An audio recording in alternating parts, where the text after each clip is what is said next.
नमस्कार। बात शुरू करने से पहले आज एक सवाल पूछने का मन है और वही है कि क्या आज के ये नेता आपके बच्चों के मार्गदर्शक हो सकते हैं? क्या आप कहेंगे मेरे बेटा मेरी बेटी सीख कुछ इस नेता से सीख? आपको इन नेताओं में से कोई ऐसा दिखता है जो आपके बच्चों के लिए आदर्श हो सके? बात कई सारी करनी है, लेकिन सबसे पहले आते हैं आज के सवाल पर। जैसा कि मैंने बताया है, हम रोज एक सवाल पूछ रहे हैं और उस पर आए लोगों की प्रतिक्रिया को आपके साथ शेयर कर रहे हैं। हमारा आज का सवाल रहा है, देश के प्रधानमंत्री नरेंद्र मोदी जी ने किसानों के लिए आंदोलनजीवी शब्द का इस्तेमाल किया था, क्या आप उन्हें चुनावजीवी मानते हैं? इस सवाल पर प्रतिक्रिया की बात करूं तो जब मैंने यह वीडियो बनाया उस वक्त तक 61% प्रधानमंत्री को चुनावजीवी मानते हैं और 39% ने इसको नकारा है। हालांकि यह जान लेना जरूरी है कि प्रधानमंत्री नरेंद्र मोदी जी ने कल यानी शुक्रवार की अपनी बंगाल की सभी रैलियां रद्द कर दी है। वे कोरोना को लेकर एक हाई लेवल की बैठक में शामिल होने वाले हैं। प्रधानमंत्री जी अब जी जान से कोरोना के खिलाफ काम में जुट गए हैं।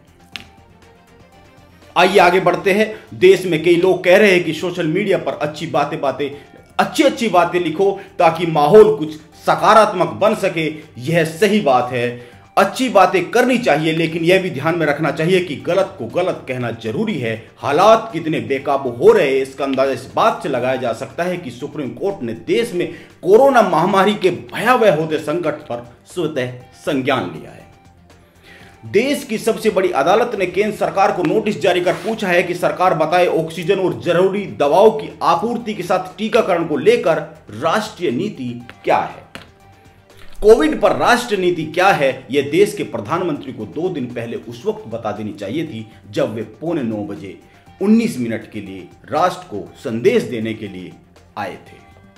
आज हर कोई कह रहा है कि प्रधानमंत्री जी के पास कहने को कुछ था ही नहीं। अगर वह कोविड पर कोई राष्ट्रीय नीति ही बांच कर चले जाते तो लोगों को कुछ तो संतोष हो जाता।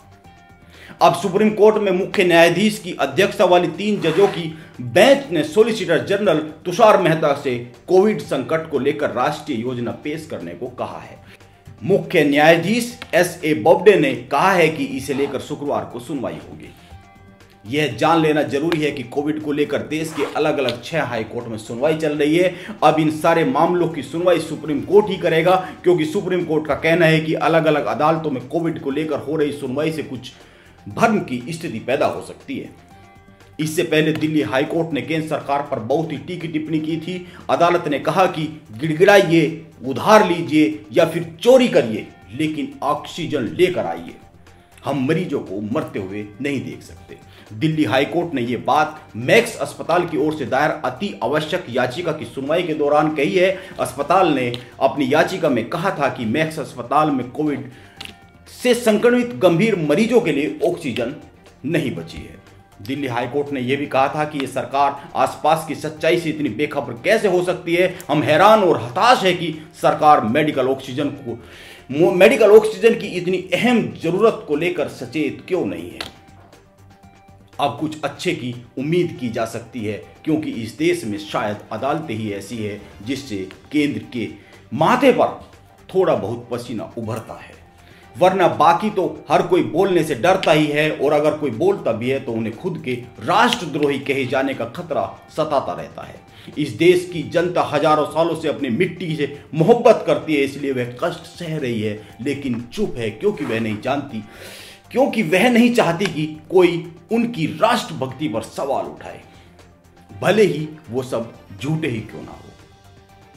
वैसे तो कोविड से ठीक होने वालों की संख्या भी बहुत ज्यादा है, लोग स्वस्थ हो रहे हैं, ये अच्छी बात है। लेकिन एक बुरी खबर यह है कि कम्युनिस्ट पार्टी ऑफ इंडिया मार्क्सवादी के महासचिव सीताराम येचुरी के बड़े बेटे आशीष येचुरी की गुरुवार सुबह मौत हो गई, निधन हो गया। सीताराम ने बताया कि आशीष कोविड संक्रमित थे। उन्होंने एक ट्वीट किया है जिसमें उन्होंने डॉक्टरों, नर्सों, फ्रंट लाइन के स्वास्थ्य कर्मियों और सफाई कर्मियों को शुक्रिया कहा है जिन्होंने बेटे की सेहत को ठीक करने में मदद की। येचुरी ने अपने एक दूसरे ट्वीट में लिखा है कि मुझे पता है कि इस दुख की घड़ी में केवल मैं ही इस परेशानी को नहीं झेल रहा हूं, इस महामारी ने बेहिसाब लोगों को मौत की नींद सुला दिया है। इसी बीच सोशल मीडिया पर बीजेपी के एक नेता मिथिलेश कुमार तिवारी का एक ट्वीट वायरल हुआ है। उन्होंने दिवंगत आशीष के बारे में जो भाषा लिखी है, मैं तो उसे यहाँ पर बोल नहीं सकता हूँ। मेरी मिथिलेश जी के करीबियों से गुजारिश है कि वह इस ट्वीट की फोटो उनके माता पिता या गुरु तक जरूर पहुँचा दे, ताकि वह समझ सके कि उनके बेटे ने यह भाषा कहाँ से सीख ली है, क्योंकि कोई माता पिता या गुरु अपने बच्चे को यह भाषा कतई सिखा नहीं सकता है। जरूर उन्होंने कहीं बाहर वालों से भाषा सीखी होगी।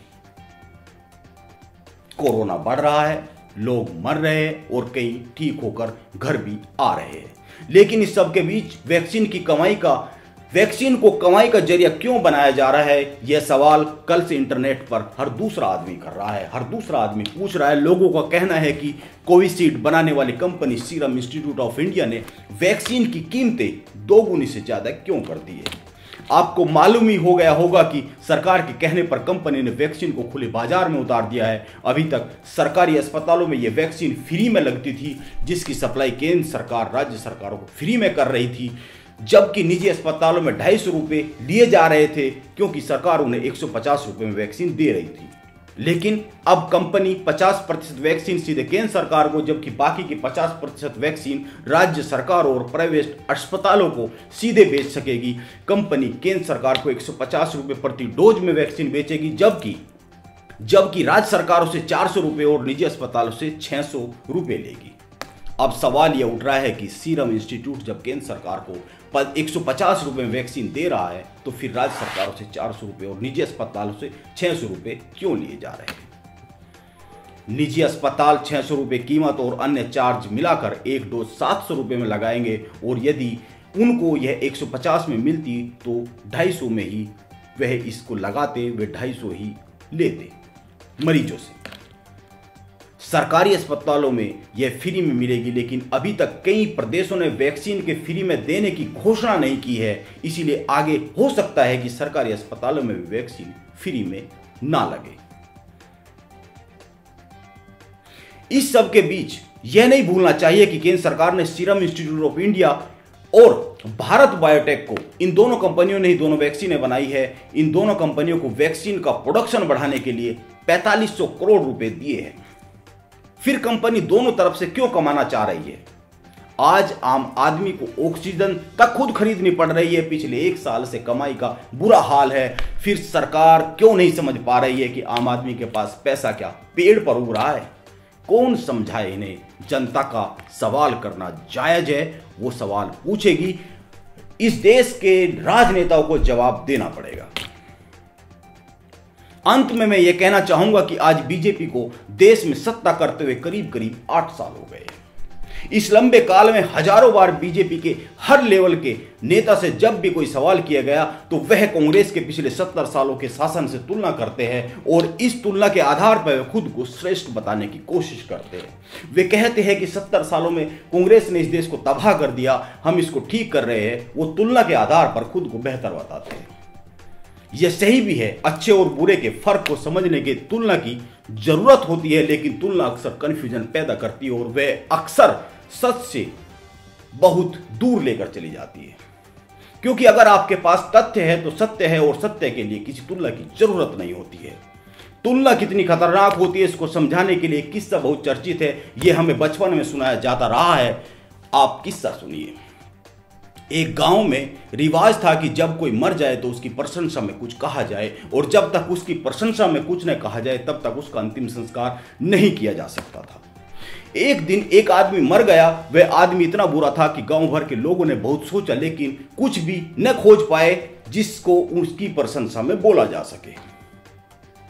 उस आदमी से पूरा गांव त्रस्त था, पूरा गांव परेशान हो गया था। जबकि जब उसकी तारीफ में कोई 2 शब्द बोलने के लिए किसी को कहा जाता था, तब वह परेशान हो जाता था, क्योंकि किसी के पास एक शब्द क्या आधा शब्द भी उसकी तारीफ में बोलने के लिए नहीं था। उसका दाह संस्कार नहीं हो पा रहा था।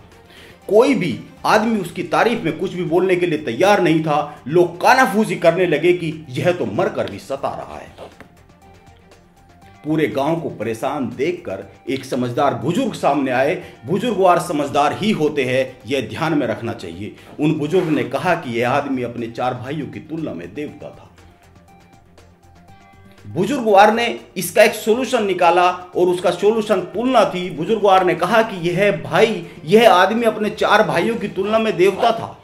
उसके 4 भाई और है गांव में, वे इससे भी ज्यादा दुष्ट है। अपने 4 भाइयों की तुलना में यह आदमी देवता था। अंतिम संस्कार हो गया और लोग अपने अपने घरों को लौट गए। इसलिए यह कहना कि उसकी तुलना में मैं देवता हूं, मैं उसकी तुलना में महान हूं, मैं उसकी तुलना में बड़ा भला आदमी हूं, वो बहुत बुरे है, मैं इतना बुरा नहीं हूं, किसी के महान होने का प्रमाण नहीं है। तुलना किसी के महान होने का प्रमाण नहीं है। महानता को तुलना की जरूरत नहीं होती है। नमस्कार।